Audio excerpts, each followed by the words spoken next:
Hi, I'm Philip Anthony Albertelli, and welcome to The Week in Doubt, episode 63. As usual, today's podcast is brought to you by Audible.com. Get a free audiobook download at www.audibletrial.com/The Week in Doubt.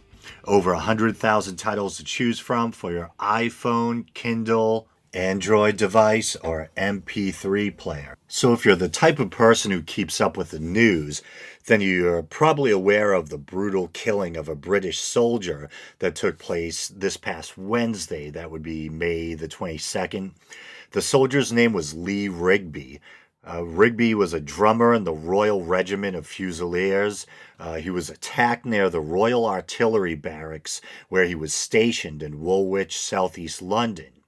His attackers were two Muslim converts, both originally Christians and both of Nigerian descent. They deliberately struck Soldier Rigby with a car and then proceeded to, as graphic as it sounds, hack him to death with knives in what has been described as either a cleaver or a machete. According to some initial reports, the victim may even have been beheaded, but I'm not sure if that's true. I think as gruesome as it sounds, they had attempted but failed to behead the victim. What is certain, though, is that they literally butchered this young man like an animal in broad daylight. They then dragged Lee Rigby's body to the side of the road and waited for police to arrive. They attempted to attack the officers once they arrived, but luckily the police were able to wound the suspects and take them into custody. In between the murder of Lee Rigby and the arrival of the police, one of the perpetrators, still clutching the murder implements in heavily blood-stained hands, approached a bystander who had been recording video on their phone and addressed the camera.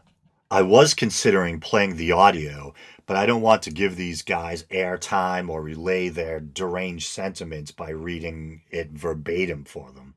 The basic gist of their complaint, as you can imagine, is that they're sick of the occupation of Muslim lands by Western military forces, things like drone attacks, etc. I can understand why people wouldn't want a foreign military presence in their land, or why they justifiably be upset about civilian casualties resulting from drone attacks. But what the hell do acts of terror and barbarism solve? Does butchering unsuspecting people in the street balance the scales? I know there's a cyclical nature to the violence. They don't like our interference or presence in their lands, so they bomb us, as with 9/11. We in return invade them, wage war, then in return they resort to yet further acts of terror. But do they really think the cycle of violence can be broken through horrific acts of barbarism? All they do is make their religion and their culture look that much more barbaric and backwards.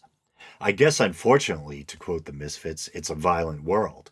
I used to like the utopian view of the future that Star Trek depicted, where for the most part war, disease, and prejudice, at least on Earth, were things of the past.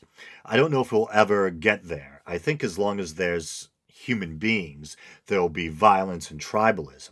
It's in our nature, so the potential for things like savagery and war are always there. But who knows, maybe in the future we'll at least be able to make some steps forward towards world peace, if that doesn't sound too corny. Recently, a friend of mine, who I've mentioned on the show before, posted some of her thoughts on religion on her Facebook page. I would read her post, but I don't want to violate her privacy by reading her Facebook post on a podcast. But the gist of it was that she had had enough of religious fanatics and, in her opinion, they're just weak-minded people who are driven by a desperate need for a sense of identity or belonging or purpose.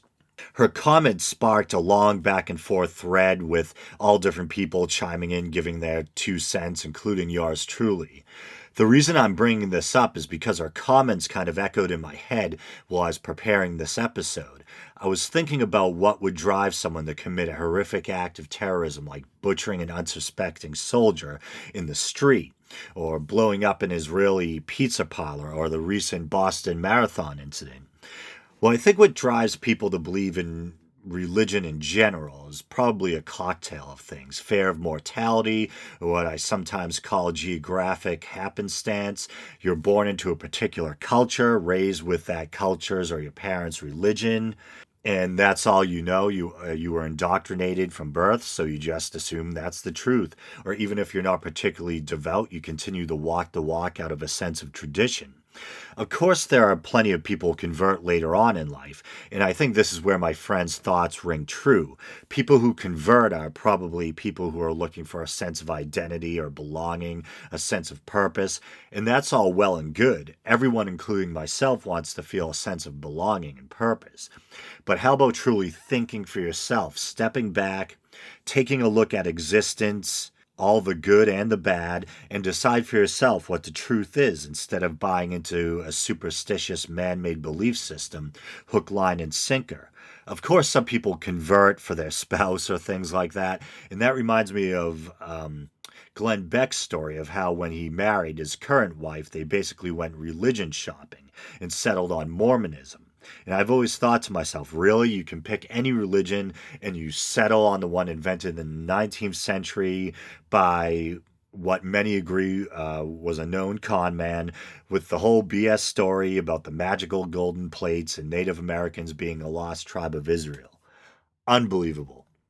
But anyway, I think the case of violent religious fundamentalists, like the ones that murdered that British soldier or the ones that detonated bombs at the Boston Marathon, people like that, you definitely have individuals that are looking for a sense of identity or want to commit themselves to something.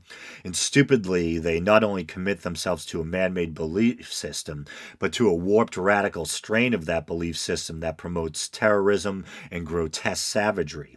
There's something extremely perverse about the idea of slaughtering real life, living, breathing human beings for some superstitious man made religion or because you wanted to try to convince yourself or the rest of the world that you're important.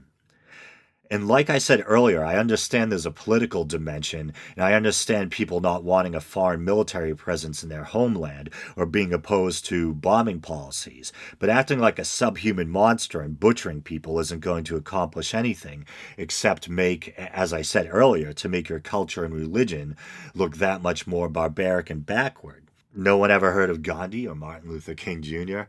Um, well, with all that being said, I'd like to end on a lighter note. Well, kind of a lighter note, because it's somewhat related to that horrible tornado disaster in Oklahoma. Wolf Blitzer was interviewing a survivor and just assumed she was a believing Christian, or at least believing. He said something to the effect that she must be thanking the Lord. Well, turns out she was an atheist. A very polite and good natured one at that. Just goes to show you shouldn't just assume people believe in God, or more specifically, your God. I'll leave you with that clip now, and you know the deal. Like us on Facebook, YouTube, subscribe through Podbean or iTunes, yada, yada, yada. I think that's the first time in my life I ever said yada, yada, yada. All right, here's that clip, and thanks for listening. Brian, you like Brian, huh? That's your dad. But we're happy you're here. You guys did a great job. And I guess you got to thank the Lord, right? Yeah. Do you thank the Lord for that split-second decision? I'm actually an atheist. No, you are. All right. But you made the right call. Yeah. We are here, and I don't blame anybody for thanking the Lord. Of course not. So. Hey, all right, Anders, want to try one more time?